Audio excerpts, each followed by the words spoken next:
Hello everyone, welcome to Edutech. दोस्तों बहुत बहुत स्वागत है आप लोगों के सेशन में, जहां पर हम बात करने वाले हैं कि why UPSC EPFO APFC exam is a very good opportunity for UPSC CSE aspirant. जैसा कि आप लोग जानते हैं कि इस बार का यूपीएससी सीएसई प्रीलिम्स एग्जाम बहुत ही टफ आया था, अनप्रिडिक्टेबल था, काफी डिमांडिंग था और बहुत सारे बच्चों ने काफी साल मेहनत करके भी इस एग्जाम में कहीं ना कहीं जो एक्सपेक्टेशन थी वो मीट नहीं कर पाए हैं। आपको ऐसा लग रहा है कि यार बहुत मेहनत भी करी लेकिन रिजल्ट पॉजिटिव हमारे डायरेक्शन में नहीं है। ठीक है, तो दोस्तों अगर आप लोग इस टाइम पर आगे का प्लान बनाना सोच रहे हो कि मुझे आगे कैसे अप्रोच करना चाहिए, क्या मुझे दोबारा से यूपीएससी सीएसई एग्जाम की तैयारी करनी चाहिए या फिर मुझे कुछ और एग्जाम को टारगेट करना चाहिए, तो सेशन आपके लिए। क्योंकि यहाँ पर मैं being an UPSC aspirant my self, जो पिछले 5 सालों से यूपीएससी एग्जाम की तैयारी कर चुका है, उसके तरीके से मैं आप लोगों से डिस्कशन करने वाला हूं और मैं आप लोगों को बताने वाला हूं कि क्या थिंकिंग हम लोगों की होती है इस टाइम पर और कैसे हमें आगे अप्रोच करना चाहिए। ठीक है, अगर मेरी आवाज आप लोगों तक क्लियर आ रही है, आप लोग मुझे देख पा रहे हो, तो एक बार जल्दी से चैट बॉक्स पे यस लिख दीजिए so that we can proceed. अगर आप सबको मेरी आवाज आ रही है और आप मुझे देख पा रहे हैं तो एक बार अगर आप चैट बॉक्स पे लिख देंगे तो मैं सेशन को आगे बढ़ाऊंगा। और दोस्तों आगे बढ़ने से पहले मैं आप लोगों से ये भी रिक्वेस्ट करूंगा कि हमने यूपीएससी ईपीएफओ के एपीएफसी एग्जाम के लिए बहुत सारे जो है आपके लिए सॉल्यूशन प्रोवाइड कर रखे हैं। हमने मास्टर कोर्स लॉन्च कर रखा है, हमने स्पेशल सब्जेक्ट कोर्स लॉन्च कर रखा है। अगर आप उन कोर्सेज का डेमो लेना चाहते हैं और एक कॉन्शियस डिसीजन लेना चाहते हैं कि आपको हमारे कोर्स में आना भी है या नहीं आना है, तो वो डेमो आपको एक कॉन्शियस डिसीजन लेने में हेल्प करेगा और आपको हमारे कंटेंट की क्वालिटी भी पता लग जाएगी उसके थ्रू। आप उसमें अगर एनरोल करना चाहें तो सिर्फ ₹1 का है और आपको नीचे डिस्क्रिप्शन में उसका लिंक जो है मिल जाएगा। ठीक है, एक डाउट आ रहा है दिलीप का कि sir UPSC must conduct APFC exam this year. हम भी यही होप कर रहे हैं, आप भी शायद यही होप कर रहे हैं कि यार एग्जाम जल्दी से जल्दी हो और थोड़ी सी जो प्रिडिक्टेबिलिटी है एग्जाम की वो इंप्रूव हो। तो आप लोग मुझे एक बार कंफर्म कर दें कि मेरी आवाज तब तक आ रही है। बहुत बढ़िया। देखो, मैं आप लोगों को एक एस्पिरेंट के नाते बताना चाहूंगा कि क्या हमारी थिंकिंग होती है। ठीक है, मैंने भी लगभग 4 साल यूपीएससी एग्जाम की तैयारी करी और बहुत सारे ऐसे एस्पिरेंट देखे हैं, लाइक अर्पना गिल मैम जिनका रैंक 2 था एपीएफसी एग्जाम में, निशांत ओझा सर जिनका रैंक 49 था एपीएफसी एग्जाम में, ठीक है, आकाश सर जो है जिनका रैंक 54 था एपीएफसी एग्जाम में। हम बहुत सारे ऐसे एस्पिरेंट होते हैं जो कि यूपीएससी एग्जाम की बहुत शिद्दत से तैयारी करते हैं, बहुत इंटरेस्ट से तैयारी करते हैं। ये एग्जाम हमारे लिए सिर्फ एक एग्जाम नहीं रहता, हमारे लिए इमोशंस बन जाते हैं। हम लोग हर दिन एक आईएएस बनने का, आईपीएस बनने का सपना देखते हैं और अपना पूरा एफर्ट इस एग्जाम को क्वालिफाई करने में लगा देते हैं। बट दोस्तों नंबर्स की गेम कुछ ऐसी कहती है कि यहाँ पर कुछ ही लोग सिलेक्ट होंगे, बाकी लोग रिजेक्ट होंगे। ठीक है, तो यहाँ पर बहुत मेहनत करने के बाद भी जब एग्जाम हमारे अनुसार नहीं होता है और रिजल्ट हमारी एक्सपेक्टेशन के हिसाब से नहीं आता है, तो हम लोग हमेशा ये जानना चाहते हैं कि यार क्या अब हमें आगे करना चाहिए। और दोस्तों बहुत सारे एस्पिरेंट हमेशा ये सोचते होंगे कि यार थोड़ी सी और मेहनत करेंगे शायद अगली बार एग्जाम निकल जाएगा। जब मेरा 2016 में पहली बार प्रीलिम्स क्वालिफाई नहीं हुआ तो मुझे भी ऐसे ही लगा कि यार एक अच्छा एक्सपीरियंस था, अगले साल और मेहनत करूंगा, अगली बार पक्का एग्जाम निकाल लूंगा, और अगली बार प्रीलिम्स निकाल लिया, लेकिन फिर मेंस नहीं निकला। तो दोस्तों जब ये सिचुएशन आती है कि जहां पर आप बहुत मेहनत कर रहे होते हैं, बहुत एफर्ट डाल रहे होते हैं, लेकिन यूपीएससी एग्जाम में सिलेक्शन नहीं मिल रही होती, तो हम अपने आप को फिर सेल्फ डाउट करना शुरू कर देते हैं कि यार क्या हम में ही कोई कमी है। बट मुझे पर्सनली ऐसा लगता है कि आप अगर यूपीएससी एग्जाम की बहुत अच्छे से तैयारी कर रहे हो, आप बहुत अच्छे से मेहनत कर रहे हो यूपीएससी सिविल सर्विस एग्जाम की, तो आपको उस एग्जाम की तैयारी 2 या 3 अटेम्प्ट के बाद छोड़नी नहीं चाहिए, बल्कि आपको उसके साथ साथ कुछ और ऑप्शंस को एक्सप्लोर करना शुरू कर देना चाहिए। तो यहाँ पे हमारा मन हमें यही कहेगा कि यार अगर तूने अपना फोकस 3 साल की मेहनत का अब डाइवर्ट कर लिया तो शायद तू यूपीएससी एग्जाम में सिलेक्शन को कंप्रोमाइज कर देगा। बट दोस्तों सच्चाई ये है कि हम अपने 3 अटेम्प्ट दे चुके हैं, हम फाउंडेशन प्रिपरेशन से ज्यादा आगे बढ़ के और अच्छी प्रिपरेशन कर चुके हैं। तो यहाँ पर अगर सिलेक्शन नहीं हो रही है तो हमें कुछ और एवेन्यूज सोचने पड़ेंगे, और यहाँ पर वो एवेन्यूज ऐसे नहीं होनी चाहिए जो आपको यूपीएससी सिविल सर्विस एग्जाम की प्रिपरेशन से दूर करें, आपको कहीं और लेकर जाएं। ये एवेन्यूज कुछ ऐसे होने चाहिए कि यार इनको हम यूपीएससी सिविल सर्विस एग्जाम के साथ ही मैनेज कर पाए। फॉर एग्जाम्पल, अगर आप में से कोई ऐसा बच्चा है जिसने 3 साल यूपीएससी एग्जाम के लिए अटेम्प्ट दे दिए हैं, ठीक है, जिसमें से शायद उसका एक बार प्रीलिम्स क्वालिफाई हो गया है, फिर एक बार भी क्वालिफाई नहीं हुआ, लेकिन उसको पर्सनली ऐसा लगता है कि यार मैंने बहुत अच्छी तैयारी यूपीएससी एग्जाम की कर ली है, तो इस केस में अगर आप 3 बार अटेम्प्ट दे चुके हैं या फिर 2 बार अटेम्प्ट दे चुके हैं, आप लोगों को इस टाइम पर कुछ सिमिलर एग्जाम्स के बारे में सोचना चाहिए। और ये एग्जाम कौन से होने चाहिए सिमिलर एग्जाम्स? ये एग्जाम वो होने चाहिए जो आप यूपीएससी एग्जाम की प्रिपरेशन के साथ ही मैनेज कर पाए। क्योंकि ऐसा तो नहीं है कि भाई आपको अगली बार यूपीएससी नहीं देना, आपको अगली बार भी यूपीएससी देना है, आपको उसकी भी तैयारी करनी है। तो यहां पर अगर आपने अगली बार यूपीएससी देना है तो आपको सिमिलर एग्जाम्स ही मैनेज करने जो है आसान रहेंगे, क्योंकि आपने मेजर टाइम अपना यूपीएससी सीएससी को ही देना है। आप में से बहुत सारे बच्चे जिन्होंने इस बार यूपीएससी का एग्जाम दिया है, भले ही पेपर बहुत टफ आया हो, still you want to prepare for the next year UPSC CSC exam. आप अभी से तैयारी करनी स्टार्ट कर चुके होंगे, बट मन में एक डर होगा कि अगली बार भी अगर पेपर कुछ खतरनाक तरीके का आ गया तो क्या होगा। फिर 1 साल और जाएगा हमारा। तो इस केस में आप यूपीएससी सीएससी की तैयारी करते रहो और बहुत अच्छी तैयारी करो, लेकिन उसके साथ कुछ टाइम यहां पर डिवोट करना शुरू कर दो। फॉर एग्जाम्पल, अगर आप दिन में 10 घंटे पढ़ रहे हो तो 10 में से 8 घंटे आप यूपीएससी सीएससी को ही डिवोट करो, वहां पर कुछ भी कंप्रोमाइज मत करो। लेकिन अगर 2 घंटे आप एडिशनली किसी और एग्जाम को देकर उसमें भी क्वालिफाई होने के चांसेस को बढ़ा सकते हो, तो मुझे नहीं लगता कि एक बेटर डील है, बेकार डील है। ये बहुत अच्छी डील है जहां पर हम अपनी चॉइसेस इंक्रीज कर रहे हैं। तो मुझे पर्सनली ऐसा लगता है कि आप में से हर एक बच्चे को इस एग्जाम को जो मैं बताने वाला हूं उसको पक्का अप्रोच करना चाहिए along with your UPSC CSC preparation. दोस्तों, ये एग्जाम आप लोग समझ चुके होंगे, ये एग्जाम है असिस्टेंट प्रोविडेंट फंड कमिश्नर का एग्जाम। ठीक है, इस एग्जाम की 80 वैकेंसीज की जो रिक्विजिशन है वो यूपीएससी को चली गई है ईपीएफओ की तरफ से। पहले ईओ की वैकेंसीज की रिक्वेशन गई थी, लेकिन वो वापस ले ली यूपीएससी ने और ईपीएफओ ने। अब यूपीएससी के पास सिर्फ 80 वैकेंसीज की रिक्वेशन है, इसकी जो नोटिफिकेशन है वो जुलाई या फिर अगस्त में एक्सपेक्टेड है। ठीक है, अब दोस्तों ये एग्जाम आपके लिए सुटेबल क्यों है, आपको समझना पड़ेगा 4 पॉइंट से। पहला पॉइंट ये है, मैं आप सबके डाउट लूंगा अभी थोड़ी देर में। पहला पॉइंट ये है कि भाई ये एग्जाम यूपीएससी ही कंडक्ट करता है। सबसे बड़ी बात इस एग्जाम की यही है कि भाई ये एग्जाम यूपीएससी ही कंडक्ट करता है। तो यहां पर आप लोगों का जो एक्सपीरियंस है यूपीएससी के डिफरेंट एग्जाम्स को हैंडल करने का, प्रीलिम्स में टेम्परामेंट मेंटेन करने का, एक सेफ अटेम्प्ट डिसाइड करने का, पेपर में अपना कॉन्शियस मेंटेन करने का, वो आपको सारा एक्सपीरियंस यहां पर काम आने वाला है। क्योंकि दोस्तों आपने सिमिलर पेपर को बहुत अच्छे लेवल पे हैंडल कर रखा है, तो यहां पर आपको कुछ एलियन टाइप फीलिंग नहीं आएगी कि भाई मैं कुछ डिफरेंट ही एग्जाम देने जा रहा हूं। ऐसी फीलिंग आपको नहीं आने वाली है। पूरा माहौल, पूरा पेपर का लुक अलाइक आपको यूपीएससी प्रीलिम्स जैसा ही देखने को मिलने वाला है। तो आपके लिए बहुत बड़े एडवांटेज वाली बात है। जो बच्चा एसएससी एग्जाम की तैयारी कर रहा है, जो बच्चा आरबीआई ग्रेड बी एग्जाम की तैयारी कर रहा है, जो बच्चा स्टेट पीसीएस एग्जाम की तैयारी कर रहा है, उसको कहीं ना कहीं अपना लेवल और अपनी ओरिएंटेशन चेंज करनी पड़ेगी इस एग्जाम के रिक्वायरमेंट को मीट करने के लिए। लेकिन आपको ऐसा कुछ भी नहीं करना है, आपको अपनी करंट ओरिएंटेशन के साथ इस एग्जाम में आना है। तो ये बहुत बड़ा और सबसे इंपॉर्टेंट एडवांटेज है। और दोस्तों इस एडवांटेज का एक और फायदा यह है कि आप लोगों का जो सपना है धौलपुर हाउस के बाहर खड़े होकर फोटो खिंचवाने का, वो भी ये एग्जाम फुलफिल करने का आपको ऑप्शन देगा अगर आप रिक्रूटमेंट टेस्ट क्वालिफाई करते हो, क्योंकि इसका जो इंटरव्यू है वो यूपीएससी के धौलपुर हाउस में ही कंडक्ट होता है। ठीक है, तो ये सेकंड एडवांटेज है। दोस्तों फर्स्ट एडवांटेज की पार्ट था। सेकंड एडवांटेज मुझे एक जो इस एग्जाम का और बहुत इंपॉर्टेंट लगता है फॉर यूपीएससी सीएससी एस्पिरेंट, वो ये है कि भाई आपका अराउंड 60 to 70% सिलेबस ओवरलैप करता है विद दिस एग्जाम। अगर आप लोगों ने Indian polity, history, culture, science, economy, developmental issues, quant, reasoning, current affair CSC exam में प्रिपेयर कर लिए हैं, तो ऑलरेडी वो प्रिपरेशन आपकी यहां पर काम आने वाली है। और दोस्तों बहुत अच्छे से काम आने वाली है, छोटी मोटी काम नहीं आने वाली कि यार सिमिलर क्वेश्चन पूछ लेंगे, नहीं। एग्जैक्टली वैसा ही क्वेश्चन, एग्जैक्टली वैसा ही स्टाइल, एग्जैक्टली वैसा ही नेचर ऑफ क्वेश्चन आपको देखने को मिलेगा। यहां पर भी आपको multiple statement based question, how many statements are correct, match the following question, chronology based question, हर पेपर का जो रूप है यूपीएससी सीएससी प्रीलिम्स का आपको यहां पर भी सेम टू सेम देखने को मिलेगा।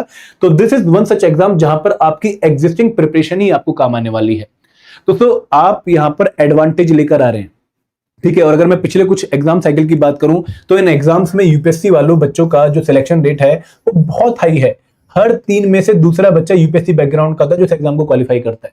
तो दोस्तों अगर आप यूपीएससी सीएससी एग्जाम बैकग्राउंड की अच्छे से तैयारी कर चुके हैं तो मेरे अकॉर्डिंग तो आपको आज का जो 2025 का रिक्रूटमेंट टेस्ट है यूपीएससी का एक बार देके देखना चाहिए फॉर दोज कंपोनेंट जो आपको लगता है आपको आते हैं, ताकि आप अपना एक बार स्टेटस चेक कर लें और फिर आपको इस एग्जाम की तैयारी में कूद पड़ना चाहिए।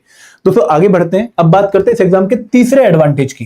देखो तीसरा एडवांटेज आप लोगों को पक्का पसंद आने वाला है और खासकर उन बच्चों को पसंद आने वाला है जो यूपीएससी में मेंस की स्टेज से परेशान है, जिनको ऐसा लगता है कि यार डिस्क्रिप्टिव आंसर राइटिंग नहीं निकल पा रहा, ऑब्जेक्टिव पेपर प्रीलिम्स तो हम हर बार निकाल लेते हैं। ठीक है, हमारे पास ऐसे बहुत सारे लोग थे, जैसे अगर मैं निशांत ओझा सर की बात करूं तो यूपीएससी का प्रीलिम्स हो गया, नबार्ड का फेज 1 हो गया, आरबीआई ग्रेड बी का फेज 1 हो गया, वो हर दूसरी तीसरी बार निकाल लेते थे, आराम से निकाल लेते थे। लेकिन डिस्क्रिप्टिव आंसर राइटिंग मेंस का जो स्टेज था वो उनको थोड़ा सा प्रॉब्लमेटिक बना हुआ था। तो यहाँ पे 2 ही स्टेजेस हैं, और वो कौन सी स्टेजेस हैं? वो स्टेजेस हैं एक रिक्रूटमेंट टेस्ट जो कि एक ऑफलाइन ऑब्जेक्टिव पेपर है, और फिर सीधा इंटरव्यू। तो यहां पर कोई इंटरमीडिएट मेंस वाली स्टेज नहीं है कि भाई आपको पूरा आंसर राइटिंग वाला प्रोसेस भी जो है फॉलो करना पड़ेगा, उसके लिए आपको अलग से एक स्टेज पार करनी पड़ेगी, नहीं। यहां पर एक ऑफलाइन ऑब्जेक्टिव पेपर जो कि यूपीएससी के प्रीलिम्स की तरह है, और फिर सीधा इंटरव्यू। तो यहां पर जो बच्चे मेंस में परेशान हो रहे हैं, जैसे निशांत ओझा सर थे, वो यहां पर पार्टिसिपेट करके रैंक 49 ले आए, यहां पर सिलेक्ट हो गए। तो ये एग्जाम आपको एडवांटेज प्रोवाइड करता है। और सबसे इंपॉर्टेंट चौथी बात, दोस्तों आप में से बहुत सारे बच्चे यूपीएससी एग्जाम की प्रिपरेशन में क्यों कूदे? इसलिए कूदें कि भाई आप आईएएस आईपीएस बन जाएंगे, बहुत पावर आ जाएगी, लोगों की भलाई करेंगे, समाज में एक रिस्पेक्ट मिलेगी, एक अच्छी सैलरी, पर्क्स, अलाउंसेस होंगे, ठीक है, वर्क लाइफ बैलेंस भी होगा, और सबसे बड़ी बात कि भाई आप एक ऐसी लाइफ जिएंगे जिसको आप टिल रिटायरमेंट एज एंजॉय कर पाएंगे। कहीं ना कहीं ये डिफरेंट बच्चों के कारण होते हैं यूपीएससी एग्जाम की प्रिपरेशन में आने के। बट दोस्तों यहां पर अगर आप एपीएफसी एग्जाम को क्वालिफाई कर लेते हैं तो भी इनमें से कुछ जो पर्क्स हैं, जो अलाउंसेस आप लोगों को मिलने वाले हैं। आप क्लास ए ऑफिसर बनेंगे, लेवल 10 ऑफिसर बनेंगे। जो आपका एंट्री लेवल है, जो आपकी पे मैट्रिक्स है, वो आईएएस आईपीएस के इक्विवेलेंट ही होगी ड्यूरिंग ज्वाइनिंग। आपको यहां पर पब्लिक सर्विस करने का मौका मिलेगा फॉर दोज क्लास जो कि हमारे देश में सबसे ज्यादा नेग्लेक्टेड है, लेबर क्लास। आप उनके हितों की रक्षा करेंगे, आप उनके पीएफ, उनके इंश्योरेंस, उनके जो है जो उनके इंश्योरेंस के अलावा जो उनकी पेंशन है उसका आप जो है हिसाब देखेंगे, अकाउंट सेटल वगैरह, क्लेम सेटलमेंट वगैरह करेंगे। तो अगेन आपको मौका मिलेगा पब्लिक सर्विस करने का। तो ये एक अपॉर्चुनिटी प्रोवाइड करता है आप लोगों को। एंड दोस्तों हमारे पास बहुत सारे एग्जाम्पल हैं। अगर आप हमारे चैनल पे जाके डिफरेंट बच्चों की सक्सेस स्टोरी चेक करें जो यूपीएससी एग्जाम की तैयारी में फंसे हुए थे, तो उन्होंने यूपीएससी एग्जाम के साथ इसको मैनेज करना शुरू किया। अगर मैं अर्पना गिल मैडम की बात करूं तो उन्होंने भी 2023 के प्रीलिम्स के साथ ही इस एग्जाम की तैयारी करी और इस एग्जाम में रैंक 2 हासिल किया। तो यहाँ पे ये एग्जाम आपको ये नहीं बोलता कि भाई आप एक काम करो, यूपीएससी की तैयारी छोड़ो, आप इस तैयारी में आ जाओ। ऐसा कहीं भी इस एग्जाम की प्रिपरेशन में आपको जो है चांस देखने को नहीं मिलेगा।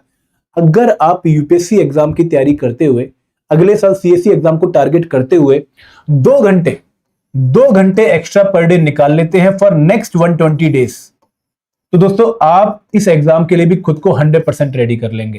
क्योंकि इस एग्जाम का 60-70% सिलेबस आप ऑलरेडी प्रिपेयर कर रहे हैं with your UPSC CSC preparation, और 60-70% सिलेबस के बाद जो 30% सिलेबस बचता है वो 2 घंटे 120 दिन में प्रिपेयर करके ये एग्जाम के लिए आपको रेडी बना देगा। तो यहाँ पे बहुत ज्यादा अलग से इन्वेस्टमेंट नहीं करनी है। आप कुछ पोर्शन, 70% पोर्शन, कुछ नहीं ज्यादा पोर्शन ऑलरेडी रेडी कर चुके हैं और कुछ पोर्शन आपने और रेडी करना है। तो यहाँ पे 2 घंटे 120 मिनट और ऐसा पेपर जो आपको यूपीएससी ही कंडक्ट कर रहा है, तो आपको उसमें कोई जो है लॉस देखने को नहीं मिलेगा।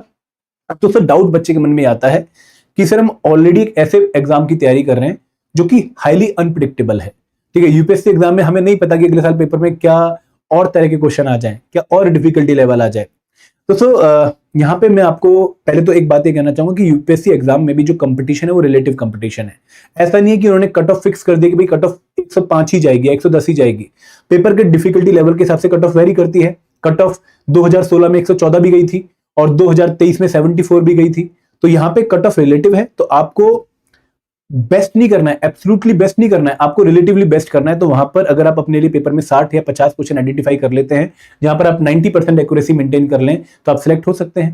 तो यहां पर एपीएफसी एग्जाम में भी जो अनप्रिडिक्टेबिलिटी है वो रहेगी और यूपीएससी का इंपैक्ट आपको देखने को मिलेगा। बट यहां पर एक और एडिशनल अनप्रिडिक्टेबिलिटी जो कि मुझे डाउट में दिख रही है। जैसे दिलीप पूछ रहे हैं कि सर क्या एग्जाम इस साल होगा, क्या एपीएफसी इस साल आएगा। संकेत का डाउट है, अभिजीत का डाउट है कि sir is there any possibility for a change in exam pattern and syllabus. बिल्कुल बहुत ही वैलिड डाउट है सारे आपके। तो सर देखो यहाँ पे कोई भी बहुत श्योरिटी से नहीं कह सकता है कि एग्जाम कब और कैसे होगा, ठीक है, क्योंकि यहाँ पर पूरी जो डिस्क्रिप्शन है इस टाइम पर यूपीएससी की है।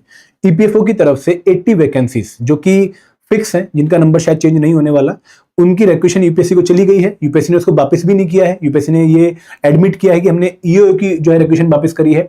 अगर हम पुराने एग्जाम्स का रेफरेंस लेके चलें तो नोटिफिकेशन जो है वो जुलाई और अगस्त में एक्सपेक्टेड है। दिलीप, संकेत, नोटिफिकेशन जुलाई और अगस्त में एक्सपेक्टेड है एज ऑफ नाउ, ठीक है।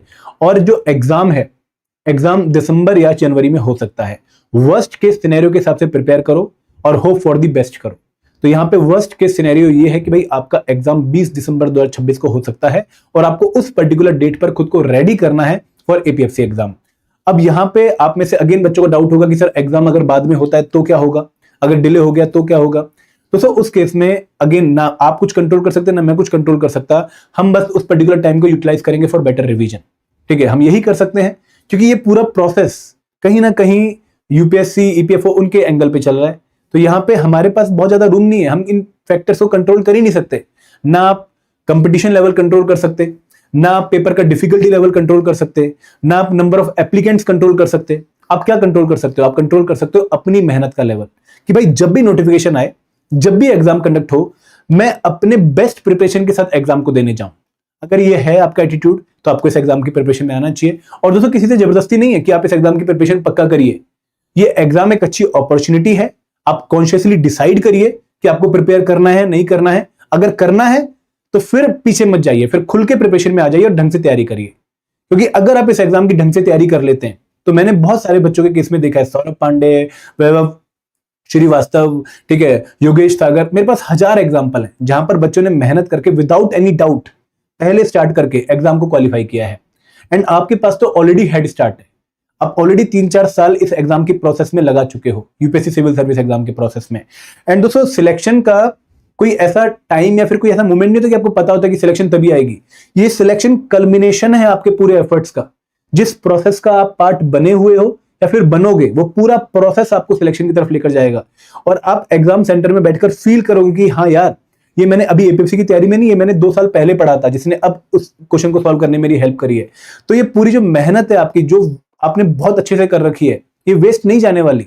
ये आपको कल्मिनेट होती हुई दिखेगी आपकी सिलेक्शन में। और अभी आप जो बहुत सारे बच्चे अपने आप को अनलकी फील कर रहे हैं कि यार पेपर डिफिकल्ट होता जा रहा है, पेपर में लीकेज के चांस आ रहे हैं, पेपर में ये हो रहा है वो हो रहा है, उस दिन आप अपने आप को लकी भी फील करोगे कि यार अच्छा हुआ ये टॉपिक 2 दिन पहले ही पढ़ा था। ठीक है, तो यहाँ पे ये सब चीजें मैं आपको इसलिए बोला क्योंकि एज एन एस्पिरेंट हमने लाइफ जी है। एंड खुद को मोटिवेट करना बहुत मुश्किल होता है, बट दोस्तों हम यही खुद को जो है एक सांत्वना या फिर एक एडवाइस दे सकते हैं कि यार मेरा भी दिन आएगा और उस दिन मुझे रेडी रहना है। अगर उस दिन मैं रेडी नहीं हूं तो फिर वो जो मेरा लक मेरा उस दिन साथ रहने वाला है, वो मुझे भी सिलेक्शन की तरफ नहीं ले जा सकता। Because according to me, selection और success is the marriage of love with hard work. तो अगर आपकी मैरिज नहीं होने वाली लव और हार्डवर्क की उस पर्टिकुलर डे, तो फिर आपको सक्सेस शायद नहीं मिलने वाली। तो 80% 90% मेहनत है, 10% लक है, और ये कंबाइंड होकर आपको सिलेक्शन दिलवाएगा। But on that particular day you must be ready with your 100% preparation. तो सर यहाँ पे सीएससी एग्जाम की तैयारी करते रहो। अभी दिसंबर तक आपका ऑप्शनल कंप्लीट हो जाना चाहिए, आपका एथिक्स कंप्लीट हो जाना चाहिए, आपका इंटरनेशनल रिलेशन, आपकी internal security, governance, world history, social issues के टॉपिक, ज्योग्राफी, एनवायरमेंट कंप्लीट कर लो आराम से 1 by 1। पहले ऑप्शनल को दो लगभग 2.5 महीने 3 घंटे पर डे, फिर आप GS4 को दो लगभग 1 महीना 3 घंटे पर डे। आंसर राइटिंग की प्रैक्टिस करो अभी, लेकिन 2 घंटे एडिशनल निकाल के, 2 घंटे, क्योंकि 2 घंटे आपके लिए एक अलग कैरियर अपॉर्चुनिटी प्रोवाइड कर रहे हैं, आपको एक रिस्पेक्टेबल एग्जिट प्रोवाइड कर रहे हैं, आपको सिस्टमिक एंट्री प्रोवाइड कर रहे हैं। I think this is not a bad deal. अगर मैं एक एस्पिरेंट के पर्सपेक्टिव से सोचूं तो सेम प्रिपरेशन अगर हमारे ऑप्शंस इंक्रीज कर रही है तो हमें पक्का जाना चाहिए, क्योंकि डेवलपमेंट की डेफिनेशन भी है कि भाई आपकी चॉइसेस इंक्रीज होनी चाहिए। तो यहाँ पे मेरे अकॉर्डिंग यू मस्ट टारगेट इस पर्टिकुलर एपीएफसी एग्जाम, क्योंकि ये एग्जाम आपके लिए एक अच्छी अपॉर्चुनिटी प्रोवाइड कर रहा है। अगर आपके मन में डाउट है कि सर एग्जाम कब होगा, क्या होगा, तो पहले एक बार अपना करंट लेवल चेक कर लीजिए। क्या अगर एग्जाम अभी होता है तो क्या आप उसके लिए रेडी हैं? मुझे लगता है कि most of the students are not ready for this exam as of now. You have to prepare well for this exam, और टाइम अभी है प्रिपेयर करने का। जब एग्जाम की डेट ऊपर लटक रही होगी ना, तब वो इंटेंसिटी से तैयारी नहीं हो पाएगी, तब डर लगेगा कि यार टाइम बहुत कम था, अब डिटेल में ना पढ़ के शॉर्टकट फॉलो कर लेते हैं। यही टाइम है जब यहाँ पर accounts, IR and labour law, labour codes, computer awareness, इन सबको ढंग से प्रिपेयर कर सकते हो, टाइम इन्वेस्ट करके प्रिपेयर कर सकते हो, और उसका बाद में रिटर्न ले सकते हो। तो यहाँ पे अगर आपकी कोई डाउट है, कोई क्वेरी है, आप प्लीज मुझसे पूछिए। मैंने आप लोगों के कुछ क्वेश्चंस जो आपने पूछे थे उनका आंसर कर दिया है, और मेरी आप लोगों से एक यही रिक्वेस्ट है कि बीइंग एन यूपीएससी एस्पिरेंट, आप लोगों को इस टाइम पर एक बार सेल्फ इंट्रोस्पेक्शन करके सोचना चाहिए कि यार ये क्या ही एग्जाम मुझे सीएससी से दूर ले जाएगा। अगर आपको लग रहा है कि नहीं दूर लेकर जाएगा, ये तो सीएससी के साथ में प्रिपेयर कर सकता हूं, तो डेफिनेटली आपको इस एग्जाम की तरफ आना चाहिए। एंड दोस्तों, यहाँ पे अगर आप सिविल सर्विस एस्पिरेंट है तो हमने आपके लिए एक डेडिकेटेड कोर्स भी लॉन्च कर रखा है। वो कोर्स है स्पेशल सब्जेक्ट कोर्स। ये डेडिकेटेड कोर्स सिविल सर्वेंट के लिए क्यों है कि भाई जो कंपोनेंट आपने सीएससी की तैयारी में ऑलरेडी प्रिपेयर कर रखे हैं, history, culture, science, economy, current affair, quant, reasoning, उनके आपको टॉपिक वाइज प्रैक्टिस एमसीक्यूज मिल जाएंगे। और जो कंपोनेंट आपने प्रिपेयर नहीं कर रखे हैं, आपने प्रिपेयर क्या नहीं कर रखे हैं, आपने प्रिपेयर नहीं कर रखा है IR and labour law, social security, वो आप यहां से कंप्रेहेंसिवली प्रिपेयर कर सकते हैं। तो इसलिए आपको ये कोर्स हेल्प कर रहा है कि भाई आपको जिनका सॉल्यूशन चाहिए, जिन कंपोनेंट्स को प्रिपेयर करना है, उनका आपको कंप्रेहेंसिव कोर्स मिल रहा है। और यहाँ पर एक स्पेशल डिस्काउंट भी आज हमने मैक्सिमम डिस्काउंट शेयर किया आप लोगों के लिए सुपर 55 के थ्रू। आप यहाँ पे 4320 का ये मास्टर स्पेशल सब्जेक्ट कोर्स जो है परचेज कर सकते हैं, और एक बहुत अच्छा कोर्स आप लोगों के लिए है। अगर आप इसका डेमो लेना चाहें तो 2 डेज का डेमो आपको मिल जाएगा 1 रुपए में, ठीक है।